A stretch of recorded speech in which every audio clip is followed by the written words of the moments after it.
Après la tenue réussie de leur assemblée générale, les gestionnaires de nos villes, réunis au sein de l'Association des maires du Congo, ont présenté au Premier ministre chef du gouvernement les conclusions de leurs travaux. Lesquelles conclusions font état entre autres de la reconduction du maire de Brazzaville, Dieudonné Batimba, à la tête du bureau.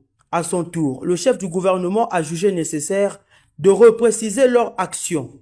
Anatole Coliné Makosso a insisté sur l'importance pour les responsables municipaux d'être davantage impliqués sur le terrain afin de résoudre efficacement les problèmes d'insécurité, d'assainissement et autres. L'insécurité, ce sont vos problèmes. C'est la manière dont vous devez prendre en main vos populations.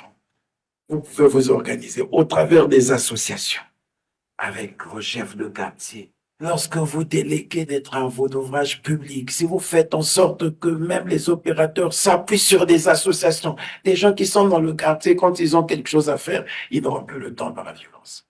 Sur le plan de la salubrité, le Premier ministre est ferme. La journée nationale de salubrité qui se déroule tous les premiers samedis du mois devrait inspirer davantage les gestionnaires des villes. Quel est le chef de bloc ou le chef de quartier qui a même organisé les riverains d'une ruelle?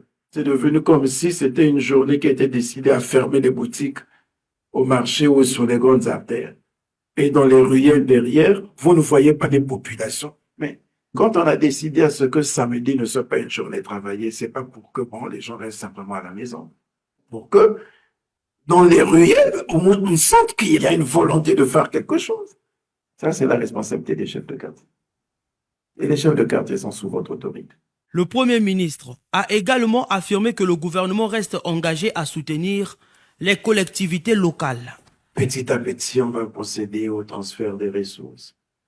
Les décrets qui ont été pris en faveur des établissements scolaires et des établissements sanitaires, de la pression que nous exerçons au niveau du ministère des Finances pour que les ressources soient transférées.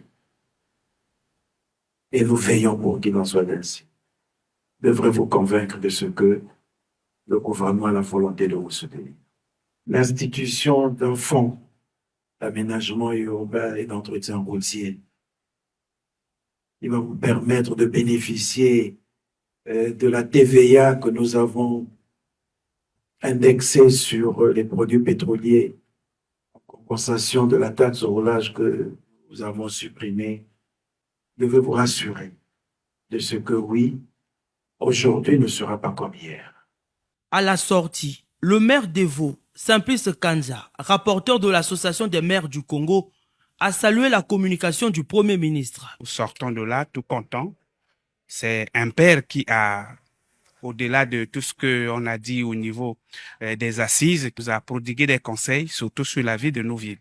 Au retour dans nos villes respectives, nous allons donc essayer de continuer à faire ce qu'on a l'habitude de faire, mais avec ces conseils, je constate que chacun dans sa ville peut apporter un plus sur la sécurité et surtout l'assainissement des villes du Congo. En ce qui concerne les déplacements en transport en commun dans nos grandes villes, le Premier ministre a appelé tous les maires à travailler en étroite collaboration avec l'intersyndicale des transporteurs pour ajuster les itinéraires des bus.